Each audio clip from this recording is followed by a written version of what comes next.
మగువ ఛానల్కు స్వాగతం. మనం నిస్వార్థ ప్రజా సేవకురాలు, స్వాతంత్ర సమరయోధురాలు అయినటువంటి దుర్గాబాయి దేశ్ముఖ్ గారి జీవిత చరిత్ర తెలుసుకుంటున్నాం కదండి. ఈరోజు ఎపిసోడ్లో కాన్స్టిట్యూయెంట్ అసెంబ్లీకి మెంబర్గా ఆమె చేసిన సేవల గురించి తెలుసుకుందాం. కాన్స్టిట్యూయెంట్ అసెంబ్లీ సమావేశాలకు ఆమె తప్పకుండా వెళ్తుండేవారు. అప్పట్లో దాని బాధ్యత ముఖ్యంగా రాజ్యాంగ ప్రతిని రూపొందించడం.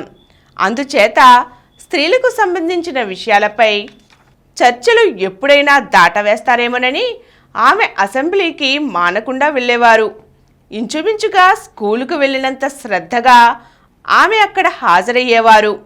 ఆ రోజుల్లో ఈ అసెంబ్లీ ఒక రాజకీయపు పాఠశాల అనే భావం కలిగించేది.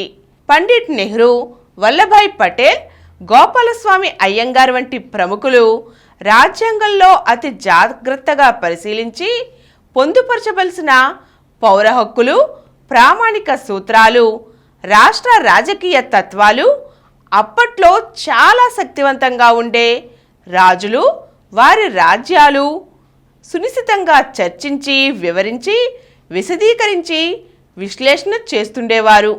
బిఎన్ రావు వంటి రాజ్యాంగ నిపుణులు దేశ దేశాల రాజ్యాంగాలతో పోల్చి, విభేదించి వివరిస్తూ ఉండేవాళ్ళు. రాజ్యాంగ రచనా బాధ్యత డాక్టర్ అంబేద్కర్ గారిది. అప్పుడప్పుడు వారి కొన్ని విషయాలకు అభ్యంతరం చెబితే మళ్ళీ ఆయా విషయాలపై కూలంకుష చర్చ ప్రారంభమయ్యేది. తరువాతే ఓట్లు వేసి దాన్ని నిర్ణయించడం జరిగేది.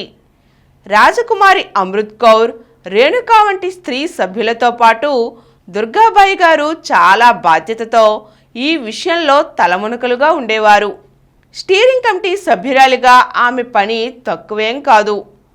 మార్పులు చేర్పులు చర్చించడం, వాటిని తిరిగి ఎజెండాలో పెట్టి సభ ముందు చర్చకు ఉంచడం దుర్గాబాయి గారికి పని. ఎంత లేదన్నా ఆ రోజుల్లో 750కి పైగా సవరణలు దుర్గాబాయి గారి ద్వారా దాఖలై ఉంటాయి. శ్రీ సంతానం, శ్రీ అనంతశయనం అయ్యంగారితో కలిసి ఆమె ఈ పని సాధించారు. ఆ రోజుల్లో ఈ కాన్స్టిట్యూయెంట్ అసెంబ్లీయే తాత్కాలిక పార్లమెంటుగా పనిచేస్తూ ఉండేది.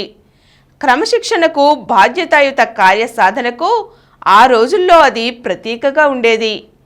స్పీకర్గా ఉండే మాల్వంకర్ మహాశయుడు దుర్గాబాయి గారికి అధ్యక్షత వహించే అవకాశాలు చాలా ఇచ్చేవారు.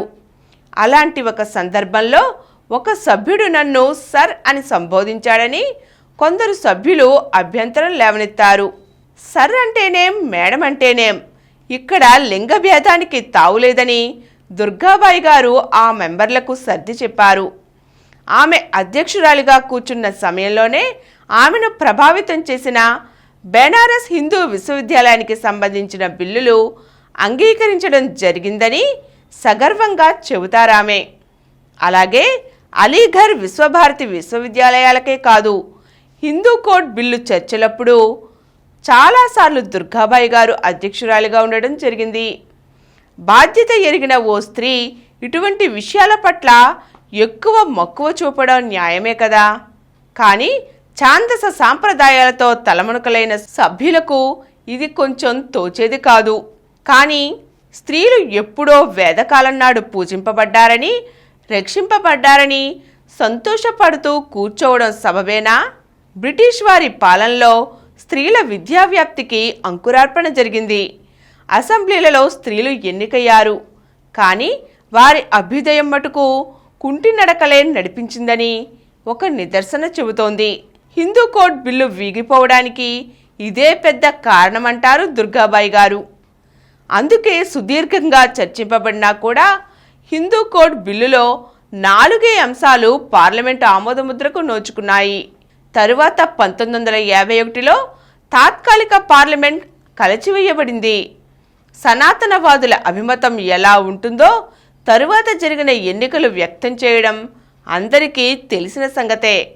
నెహ్రూకి పోటీగా నిలిచిన ప్రభుదత్త బ్రహ్మచారి, మీరు హిందూ కోడ్ బిల్లును పార్లమెంట్లో ప్రవేశపెట్టనని రాసి ఇస్తే నేను ఎన్నిక నుంచి విరమిస్తాను అని సవాలు చేయడం జగద్విదితం. నెహ్రూ ఉన్నతుడు, కానివ్వండి, నేను అదే విషయంపై మీపై పోటీ చేస్తాను, చూస్తాను అని సవాల్ చేసి మరీ నిరూపించుకున్నారు. నెహ్రూజీ పుణ్యమా అని 1952లో సమావేశమైన పార్లమెంట్లో హిందూ కోడ్ బిల్లు కనీసం చర్చకైనా తీసుకురావడం జరిగింది. స్త్రీల ప్రతిపత్తి, వివాహం మొదలైన అన్నీ నిలబడ్డాయి. అదే స్పెషల్ మ్యారేజెస్ యాక్ట్, స్త్రీల వారసత్వపు హక్కులు, కట్న నిషేధ చట్టం మొదలైనవి నామమాత్రంగానైనా రూపొందాయి. అభ్యుదయం ముందుకు సాగడం చాలా కష్టం. దాని దారి ఎప్పుడూ కంటకప్రాయంగా ఉంటుంది. ఒక అడుగు ముందుకు వేస్తే 10 అడుగులు వెనక్కు లాగే వ్యక్తులు ఎప్పుడూ ఉంటూనే ఉంటారు. అందుకే వేసిన ఆ ఒక్క ముందడుగు చాలా గొప్పదని మనం గ్రహించాలి.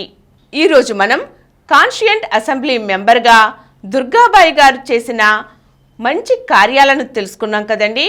మరిన్ని కార్యాలను మనం వచ్చే ఎపిసోడ్లో తెలుసుకుందాం.